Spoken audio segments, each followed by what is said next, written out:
Welcome back to WION World is One. Thank you so much for staying with us. My name is Hema Korsar and here's what we've lined up for you on Speed News today.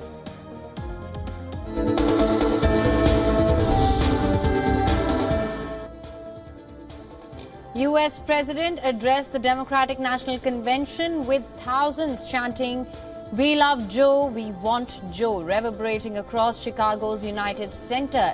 He called on the people to preserve the democracy, citing January 6th riot in 2021. Biden attacked Republican presidential nominee Donald Trump. Biden highlighted how him and Vice President Harris got 81 million votes in the 2020 election and elaborated on some of their administration's achievements. Biden also endorsed Harris to defeat Trump in the 2024 elections. He urged Americans to put a prosecutor in the Oval Office instead of a convicted felon.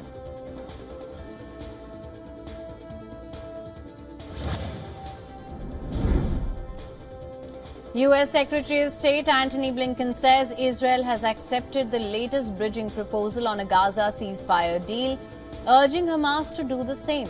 However, Hamas has criticized the claim, accusing Washington of favoring Israel. Hamas, who did not take part in the Doha talks directly, criticized Blinken's claim, saying it raises many ambiguities. It said that the proposal was not what was presented to us nor what we agreed on.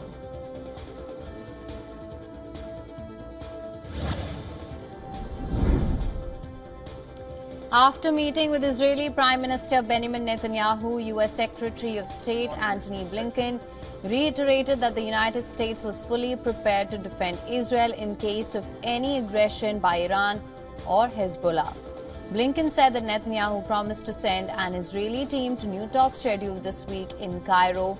He added that Israel also agreed to support efforts to vaccinate Gazans for polio after its first reported case of the disease in 25 years.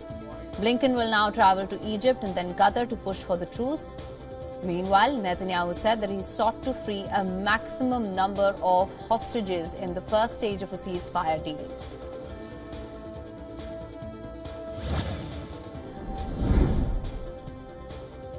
The Israeli military said its air force struck a number of Hezbollah weapons storage facilities in Lebanon's eastern Bekaa Valley. Lebanese state media reported that at least 3 Israeli airstrikes hit towns in Baalbek district. Lebanon's health ministry said that 8 people were injured, including 6 Lebanese citizens and 2 Syrian children. Meanwhile, the Gaza health authorities claim that Israeli military strikes killed at least 30 Palestinians across the Gaza Strip on Monday. This comes as Hamas took responsibility for a blast in Tel Aviv on Sunday, announced a resumption of suicide bombing inside Israel after many years.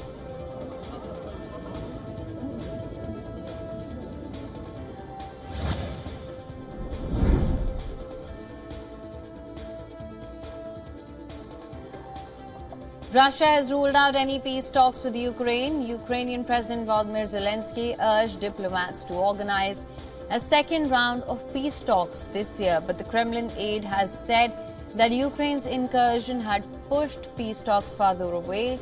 President Vladimir Putin said that he demanded Ukraine to cede swathes of territory if it wants a ceasefire. On the other hand, Zelensky has ruled out direct talks with the Kremlin, demands Russia's full withdrawal from Ukrainian territory, including Crimea, and reparations, seeking to give impetus to a possible settlement. Indian Prime Minister Narendra Modi will visit Ukraine on the 23rd of August.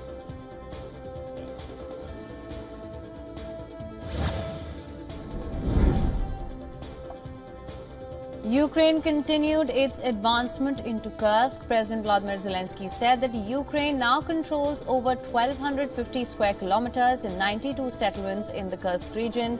Ukrainian President Volodymyr Zelensky further added that his country's assault on Russia's Kursk region shows that Kremlin's threats of retaliation were a bluff. The Ukrainian president has appealed to Western leaders to allow the country's troops to use long-range Storm Shadow missiles to hit Russian territory.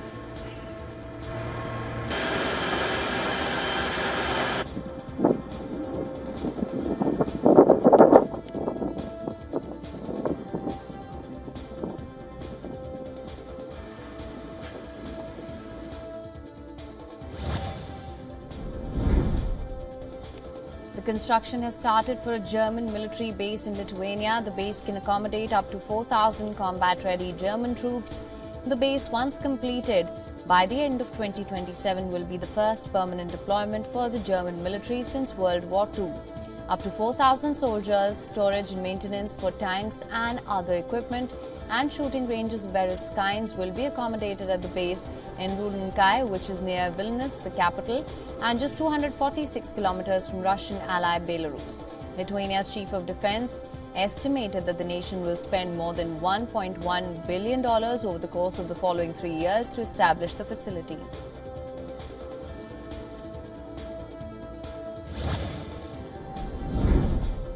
The deadly UK riots witnessed nationwide violence against Muslims, Asian communities, immigrants, non-white businesses and the police, evoking a spectre of racism and safety among Brits of colour.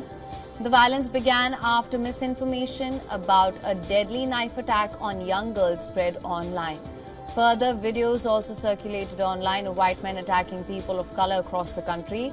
That includes a group badly beating a black man in Manchester. The Anthony Walker Foundation, which is a community combating racism and hate crime, said that over 3,000 people affected by race and religious hate have approached their charity.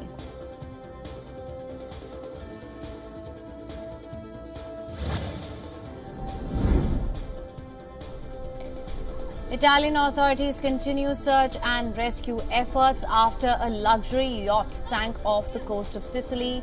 1 person died while 6 people remained missing, including British tech entrepreneur Mike Lynch and his daughter.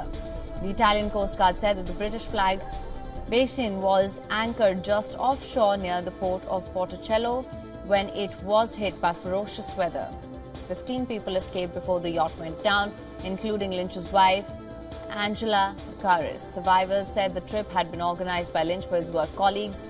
An Italian official said that Morgan Stanley International Chairman Jonathan Bloomer was also among the missing.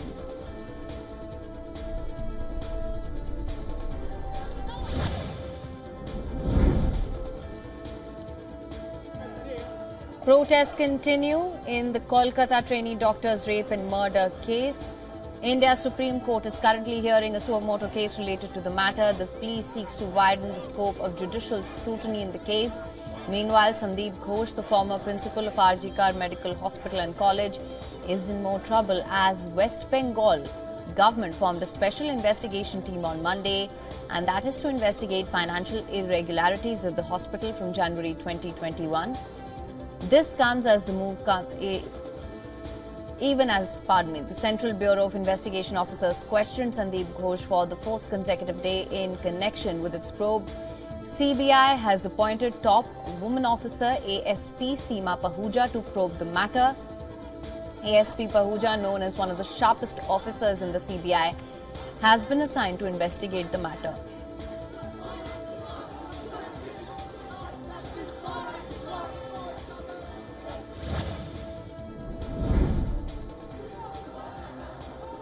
India's Central Bureau of Investigation has been granted permission by a Kolkata court to conduct polygraphy tests on the arrested accused Sanjoy Roy. It will be conducted sometime later today. The development comes after discrepancies surfaced during the series of psychological tests conducted on the accused. Unlike psychological tests, deception detection tests or DDTs like polygraph can only be carried out after the permission from the courts. There are 3 kinds of DDTs: the polygraph test, the narco analysis test and the P300 or the brain mapping test.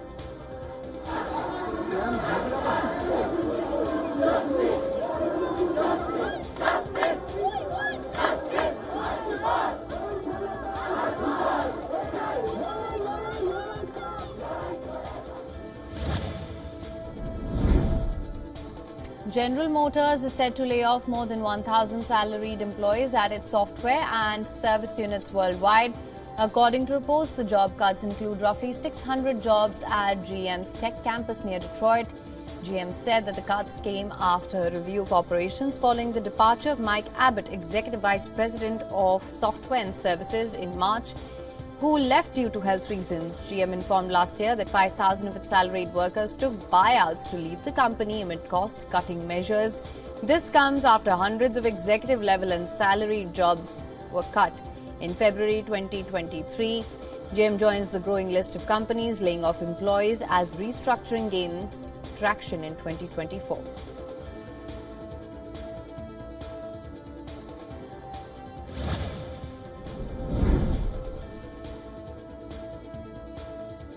The U.S. Federal Aviation Administration said it would require inspections of Boeing 787 Dreamliners. This follows an incident in March when a LATAM Airlines plane went into a sudden mid-air dive that injured more than 50 passengers. The regulator said the apparent reason for the dive was the uncommanded movement of the captain's seat, which caused the autopilot to disconnect. The agency said it had received a total of 5 reports of similar problems with the captain and first officer seats on 787s separately. Boeing said it had halted test flights on the 777-9 that is awaiting certification after reports of failing components.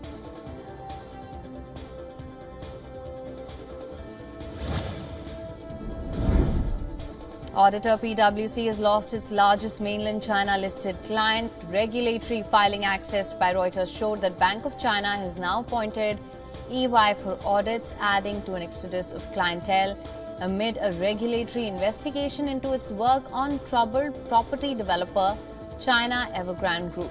State-owned Bank of China had, as recently as March, stated plans to reappoint PwC as its auditor for 2024.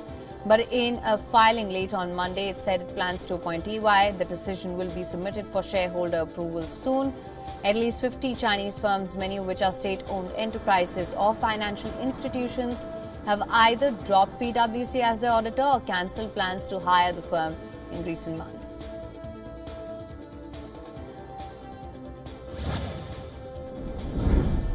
Australia's central bank judged a near-term rate cut was unlikely and policy might need to stay restrictive for an extended period to ensure inflation can be tamed after debating whether or not to hike at its August policy meeting. Minutes of its August 5th to 6th board meeting on Tuesday showed the Reserve Bank of Australia considered raising its 4.35% cash rate as underlying inflation remained too high at 3.9%. And financial conditions appear to have eased with a pickup in credit growth and house prices. However, it decided the case to hold steady was the stronger one as it would boost balance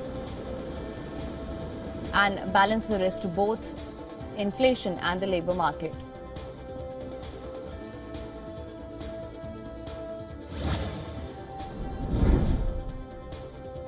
A federal judge in Argentina has ordered a 3-month suspension of deforestation of Chaco forest in northern part of the country. The order is meant to protect one of the world's woodland ecosystems which are under threat due to rapid expansion of farmlands. Previously, a probe had revealed about ongoing corruption into land clearing scheme that involved local officials and businesses. The prosecutors are now investigating former and current officials along with major companies, especially in grain sector. The forest ecosystem is home to a wide variety of lifestyle including pumas, jaguars, among others.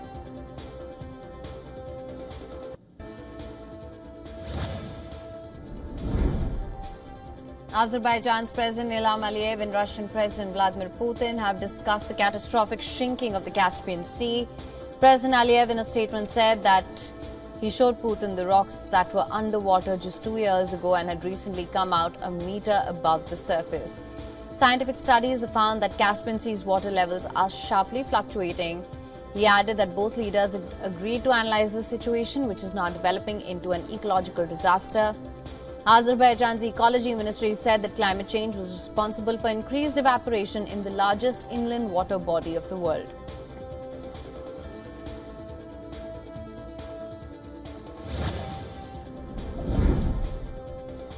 Donald Trump has seemingly suggested that he has Taylor Swift's backing for his political campaign by sharing fake images on social media that depict the singer and her fans as supporters. Republican presidential contender posted these images along with the caption, "I accept," However, the images were sourced from other accounts, with many appearing to be generated by AI. This post triggered a strong response from Swift's fan base, who accused Trump of spreading false information. Swift has not endorsed any candidate in the 2024 election, although she had supported Democrats in 2020 and had voiced criticism for Trump during his presidency.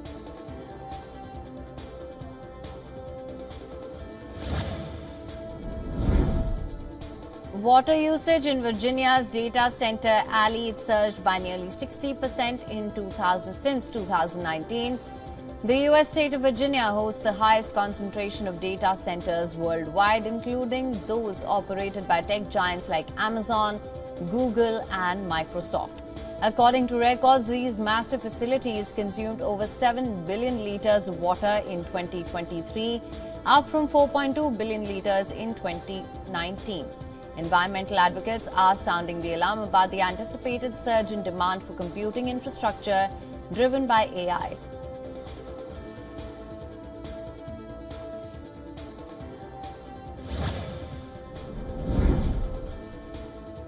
The South Korean government intends to roll out tablets with AI-powered textbooks in classrooms. However, as per some parents, they are concerned about this initiative. The government plans to introduce these tablets next year with the goal of having teachers use AI-powered textbooks. In response, over 50,000 parents have signed a petition urging the government to prioritize students' overall well-being over technological advancements. Parents are worried that excessive use of digital devices could harm children's brain development, attention span, and problem-solving abilities.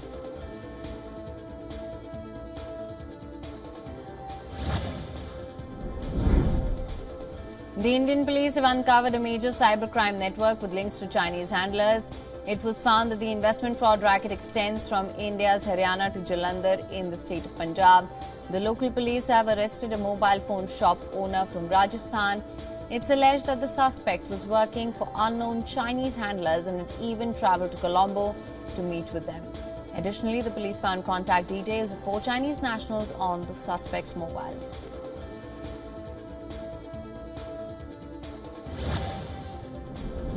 For latest news, download the WION app and subscribe to our YouTube channel.